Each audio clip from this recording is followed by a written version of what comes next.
Buen día de nuevo, seguimos con Voz para el Cambio, eh, una ventana abierta que para mí ya no es una ventana, sino que es una puerta porque se ha abierto más grande para el debate de las ideas y para ofrecerle a esas personas o organizaciones que no tienen espacio para pronunciarse y denunciar sus problemas, ofrecerle este espacio. En esta ocasión yo quisiera, don Alfonso, que me permita comenzar, aunque sea brevemente, a puntualizar algunas cosas con el tema que usted inició en el programa de hoy con la maestra Paula Xiomara, ¿no? Y fue no el colapso, porque el proceso fracasó. No se pudo iniciar ni el lunes ni ayer, porque tuvo que ser suspendido y lo van a convocar de nuevo, porque en principio el lunes fracasó o colapsó la plataforma. Parece que no tenía la capacidad para que más de 100,000 maestros que estaban convocados se conectaran, porque la evaluación era vamos a decir, una prueba digital. Entonces, el lunes tenían diferentes horarios los maestros y maestras convocadas y convocados para esas pruebas en creo que 123 centros que fueron habilitados para eso. Pero ¿qué pasa, don Alfonso? Que diariamente en los centros educativos que tienen internet es muy deficitario la capacidad y se vive desconectando. Imagínense conectado a una plataforma donde iban a estar más de 100,000 profesores, que creo que es el total que calificaba para esa prueba, porque no calificaban todo, tenían que tener un tiempo, creo que 4 años o 3 años. El que tiene un año impartiendo docencia no iba a ser evaluado, y se lo digo porque tengo casos que conozco. Entonces, ¿qué pasa? El examen era de 40 preguntas, don Alfonso, y tenía cada pregunta 4 respuestas para que el profesor eligiera una. ¿Qué pasa? Para los múltiple. Perdón. De selección múltiple, como se decía antes, no sé ahora. Pero ¿qué pasa? Había una queja que la maestra Xiomara estaba diciendo que ahora le quieren poner, vamos a decir, ¿cómo se le explico? Fácil a los profesores todo, por la deficiencia con que salen del sistema educativo universitario y preuniversitario. Y los profesores estaban protestando, le dieron 1 hora para contestar 40 preguntas de selección múltiple. Se estaban quejando porque las preguntas eran muy amplia en términos de texto, o sea, podía tener un párrafo de 5 o 6 líneas y las respuestas también, pero eran cosas que tienen que ver con su trabajo, con su competencia. Y decía la profesora rápidamente, han ido, don Alfonso, cualquierizando, es mi palabra, ella no lo dijo, a la educación, porque le han ido rebajando la puntuación que debe obtener en una evaluación un profesor para ser nombrado o contratado. De 80, creo que ella dijo, va por 65. Pero mejor que le exoneren eso y lo contraten sin hacerle ninguna prueba. ¿Quiénes son los que están calificando para eso? Entonces la ADP se ha prestado para eso. Mire, iba a fracasar porque ellos mantuvieron el llamado para el martes, para el proceso. Y como quiera iba a fracasar. ¿Usted sabe por qué? Porque le dieron 1 hora y después, por exigencia de la ADP, lo dejaron sin límite. Imagínate si usted, que un profesor se siente a hacer una evaluación que no podía, que supuestamente en 1 hora, y lo iban a dejar sin límite. Él se iba a parar cuando le diera la gana o cuando pudiera contestar. y el proceso iba a ser más caótico. ¿Cómo usted va? ¿Por qué iba a ser más caótico, don Alfonso? Porque eran grupos de 40. Por ejemplo, de 8 a 9 le tocaban a 40. Cuando colapsó la plataforma, en algunos centros redujeron a 10. Entonces lo iban, pero como quiera, todavía a las 12 del mediodía no había concluido un proceso que debió, o sea, los primeros que debieron comenzar a las 8 de la mañana. Eso fue caótico. Y aún así la convocan para el martes. Y en la madrugada del martes, los profesores no supieron la decisión porque le enviaron como a las 5 de la mañana de que habían suspendido definitivamente el proceso. O sea, el proceso está suspendido. No se sabe todavía cuándo se va a volver a convocar. Quería hacer esa puntualización. Muchas gracias, eso aporta luz al tema, porque usted tiene fuente directa, pero no es lo que recoge la prensa, sí. Bueno, por lo menos la prensa que yo he visto. Tengo dos periódicos escritos acá y apenas son unos párrafos y no entran en algunos detalles. De todas maneras, eso es preocupante, pero hay un tema estructural aquí en la sociedad dominicana, que hay cosas que no se ven en la superficie, cosas que son cuestiones que son de fondo. Pero bueno, tiene todo que ver con una cultura política, con un clientelismo político en todos los estamentos.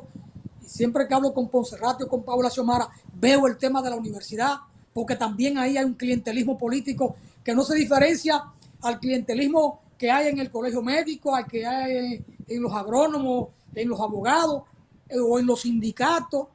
Hay una cultura aquí que no nos permite desarrollar criterios de avanzada, criterios independientes o criterios simplemente institucionales. Por ejemplo, la universidad debía estar regida por científicos, porque eso es una entidad de ciencia. No puede estar regida por los valores políticos partidarios. Usted me coge desde una acera político partidaria a un hombre o a una mujer que hizo un PhD hace 40 años, pero ya él se olvidó de todo eso y está muy metido en una política clientelar, distinto a si fuera un hombre puro de la academia, de ciencia, de estar investigando. Pero bueno, son problemas que están ahí. Y eso lo asociaba al tema también que discutíamos del puerto seco en Dajabón, todo un problema estructural de la economía dominicana y de cómo las grandes corporaciones se adueñan de mercado y los pequeños salen. Porque como lo decía el maestro Orlando Espinal ayer, el pez grande se traga al chiquito. Esos capitalistas que van a mandar sus capitales para allá, que ellos no van a estar en Dajabón, simplemente con su poderío económico instalan empresas, grandes empresas, y usando un término de mi campo, de la Peñita, terminan abacorando. ¿Usted conoce esa palabra? Abacorar. Así es. Claro, mire, hay un problema en la sociedad dominicana. Me llamó mucho la atención y he sufrido mucho el tema del chofer del camión de la basura allí en Santiago, que fue acribillado por los motoristas. Actúan como pandillas. Aquí hay pandillas por todas partes,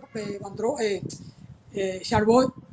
Hay pandillas en todos los palacios, porque aquí hay muchos palacios. Palacio de la Gobernación, Palacio de Justicia, Palacio de la Policía, Palacio Presidencial, Palacio Consistorial. Aquí para todo el palacio. Y hay muchas Palacios pandillas municipales. Hay mucha pandilla en todos los palacios, Charboy. En Así Haití es, hay pandillas. Óigame, en Haití hay pandillas en la calle, pero aquí hay pandillas con saco y corbata en todos los palacios.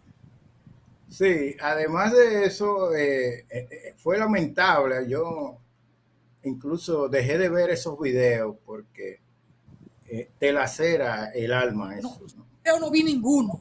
Yo leo texto, porque yo no estoy ya en edad de ver videos con esa crudeza, Sí, con esa brutalidad, con esa falta de humanidad, porque me desplomo.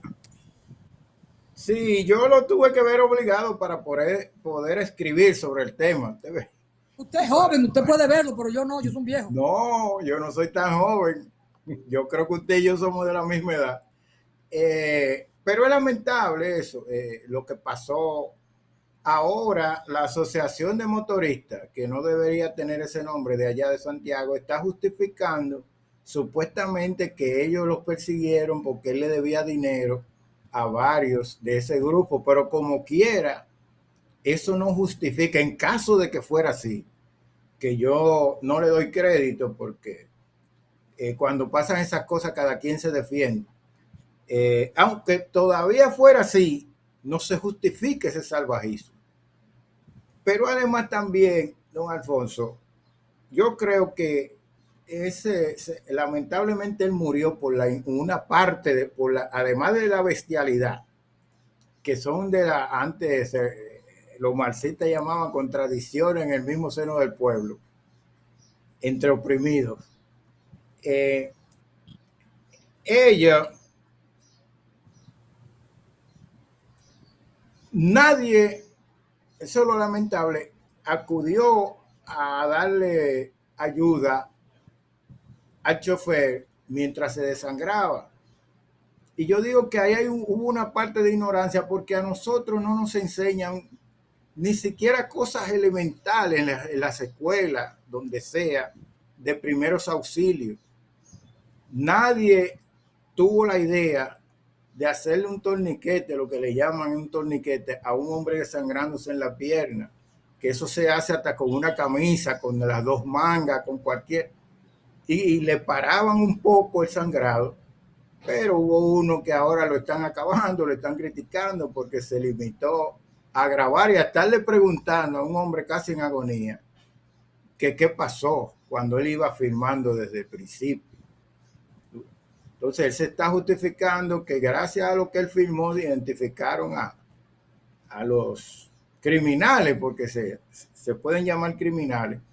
Y otra cosa que yo sigo diciendo, don Alfonso, es que aquí hay muchos delincuentes motorizados y en automóviles, vamos a decir, repartidos en rutas, supuestos trabajadores del volante. Y siempre yo he dicho que cuando pasan casos así, y ya ni así lo hacen, las instituciones encargadas del transporte anuncian un operativo, una cosa para desarmar. Usted se monta en una ruta aquí en Santo Domingo Este, por ejemplo, esa que pasa por la carretera Mella, y usted mira hacia el asiento del chofer, o si no ve un tubo, ve un machete, y muchos de ellos andan con armas. En los motoconchos pasa lo mismo, y además muchos son atracadores, tienen ficha.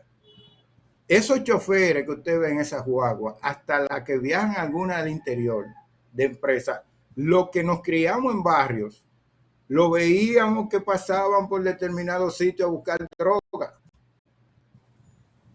y andan en la calle, como decían popularmente, empipao, y de cualquier cosa agreden a un ciudadano o a una ciudadana. Pero usted sabe por qué lo hacen, porque los principales dirigentes, los presidentes de esas federaciones, lo respaldan y le dan asistencia jurídica cuando agreden a un ciudadano y la justicia actúa. Y yo he conversado con algunos amigos que son presidentes, digo, éramos amigos, y nunca hacen nada. Ahí no hay curso de relaciones humanas, no depuran. Son choferes que consumen droga, consumen alcohol y andan manejando. Y si un pasajero, una pasajera le dice algo, la ofenden, no importa la edad, y llegan hasta agredirlo. Entonces yo no sé cuándo se va a acabar eso. Se lo dejo ahí. Todo viene por la politiquería. Usted encuentra un chofer que tiene 300 multas y no la paga, y luego sus líderes sindicales, que son empresarios, van y negocian que le permitan pagar 10 multas, y ellos mismos desde el sindicato a la federación le pagan a 10 multas a X chofer y ya problema resuelto. ¿Cómo es que una persona que tiene una licencia para conducir acumula 300 sanciones, 300 multas y sigue en la calle o en vehículos de tartalado? Pero usted va como hombre de clase media, profesional, a la revista, como hace rato que no la sacan, y una amiga suya del vehículo suyo tiene un quilladito, a usted le dicen no, tiene que arreglar eso y vuelva. A mí me lo hicieron en la última revista, me lo hicieron. Una amiga del carrito mío tenía, y hace rato que no se hace el pase de revista, fue en el Nissan Sí. rojo, y hace ya 8 años, 9 años, una mica quillada, me dijeron, no, vaya a Villa Juana y que le pongan un tape rojo. Una mica que no afectaba para nada ese quilladito. Salí de la fila, para allá a Villa Juana, me cobraron 100 pesos y volví para atrás. Entonces, cosas tan elementales, andan con pistola. Y Antonio Marte lo dijo un día pasado, que se fuera enrado. Ahí se le fue la lengua a Antonio Marte. Dijo la verdad, pero no se cubrió porque él es dueño de una corporación económica del transporte. Y no pasa nada. Ahí en el Parque Independencia, tengo agüitas que suben por la Duarte o que bajan por la Duarte de Gualelo, Guandule, Capotillo y eso. En el Parque Independencia yo le he visto que uno se desmonta el chofer y el cobrador para perseguir a otro de sus compañeros porque le cogió el turno por atrás con machete y un arma blanca que tú sabes si es un machete o es un puñal. Parece que es un machete rebajado al nivel de un puñal. Bandeado de los dos lados. Y ahí hay cámara. Y no pasa nada hacia el boy. Nada. Es penoso el cuadro que tenemos en la sociedad dominicana. Es violencia por toda parte y un Estado irresponsable que se hace el de la vista gorda. No se endereza ningún entuerto en la sociedad dominicana. Eso vamos perdiendo el país. Vamos perdiendo la patria. Aquí hay un desorden, no hay civismo, no hay respeto, no hay régimen de consecuencia.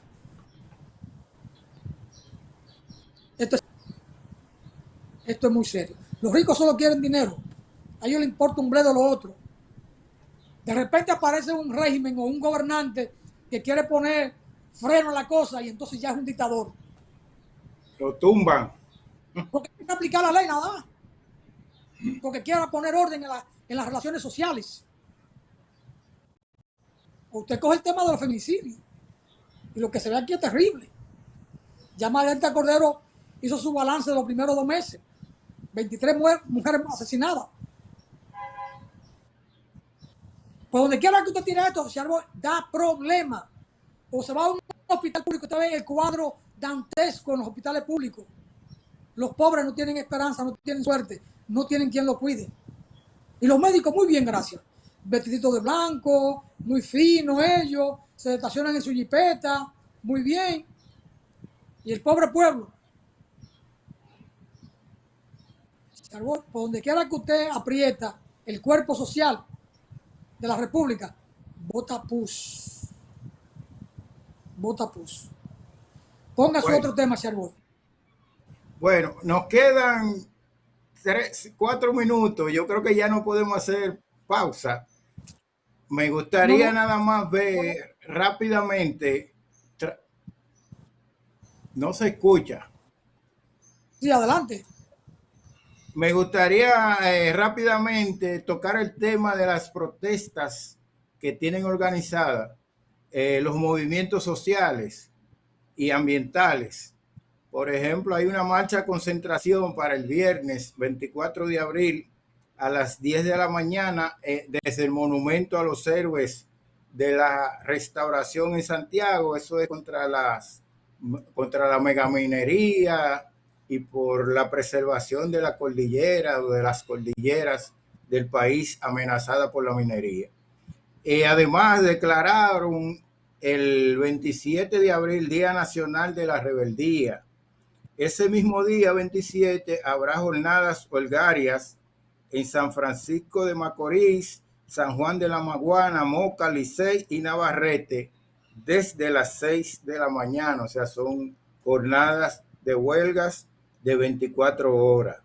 Y también se convoca una concentración de trabajadores y movimientos sociales frente al Palacio Nacional y movilizaciones en diferentes comunidades. Yo le dejé a Natanael un breve mensaje del padre Nino. Si usted está de acuerdo, terminamos el programa ahí con esa exhortación dura 54 segundos para la marcha Adelante, que hay el viernes. adelante, Natanael. Gracias, Charboy.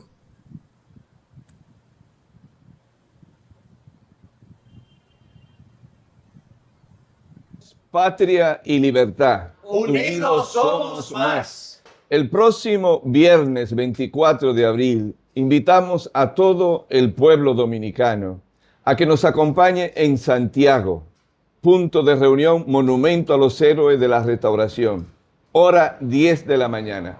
Vamos a hacer una caminata por la patria, una caminata defendiendo las cordilleras del país, donde se produce todo el agua. Es cuestión de todo el país, así que invitamos a todos los dominicanos de todas las provincias del país y las regiones a estar presentes el próximo 24 a las 10 de la mañana en Santiago de los Caballeros. ¡Fuera la minera de nuestra cordillera! ¡Fuera la minera de nuestra cordillera! Bueno, yo creo que ya con esto terminamos. Un buen programa que tuvimos hoy, como siempre. Y hasta mañana a nuestros amables televidentes. Pasen buen día.